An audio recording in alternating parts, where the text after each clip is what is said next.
અમરેલીના જાફરાબાદમાં મોહરમના તહેવાર શાંતિપૂર્ણ માહોલમાં ઉજવાય તથા કાયદો અને વ્યવસ્થા જળવાઈ રહે તે માટે ટાઉન હોલ ખાતે શાંતિ સમિતિની મીટિંગનું આયોજન કરવામાં આવ્યું। તહેવારોને અનુલક્ષીને જિલ્લા પોલીસ વડા સંજય ખરાતની અધ્યક્ષતામાં મીટિંગનું આયોજન કરવામાં આવ્યું હતું। મીટિંગમાં જિલ્લા પોલીસ વડા સંજય ખરાતે એસપી વલય વૈદ્ય સહિત પોલીસ સ્ટાફ ઉપસ્થિત રહ્યો હતો। સાથે મોટી સંખ્યામાં સમાજના આગેવાનો પણ ઉપસ્થિત રહ્યા હતા। समस्त समाज शांतिपूर्व रीते तहेवारोनी उजवणी करे तेवी जिला पोलीस वडा द्वारा अपील करवामां आवी हती। आ महीने इस्लाम धर्मनु पवित्र रमजाननु मास चालू छे। साथे साथे नेक्स्ट अठवाडियामां 13मीए हिंदू समाजनु होलीनो तहेवार पण उजववामां आवे छे।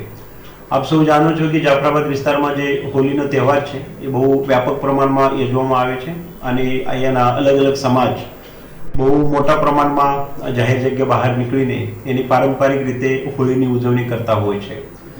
જે બાબતે અત્યારના જાફરાબાદ પોલીસ સ્ટેશન તરફથી તે બાબતે તમામ સમાજ વચ્ચે સંકલન રહે અને આ જે તહેવારનું સિઝન છે તે બાબતે પોલીસને પૂરતો સાથ સહકાર રહે।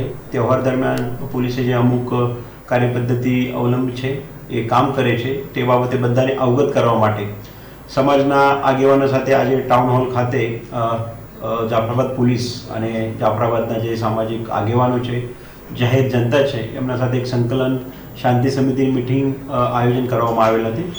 એ મીટિંગમાં પોલીસ તરફથી આ તહેવાર દરમિયાન આમ જનરલ શાંતિ કાયદા વ્યવસ્થા જાળવવા માટે શું કરવું જોઈએ, સમાજ તરફથી શું વસ્તુ પર ધ્યાન રાખવામાં આવે, આગેવાનો તરફથી શું વસ્તુમાં ધ્યાન રાખવામાં આવે, પબ્લિક પાસેથી પોલીસની શું અપેક્ષા છે, પોલીસ શું કરે છે તે બાબતે બધાને અવગત કરવામાં આવેલ છે। આ મહિને ઇસ્લામ ધર્મનું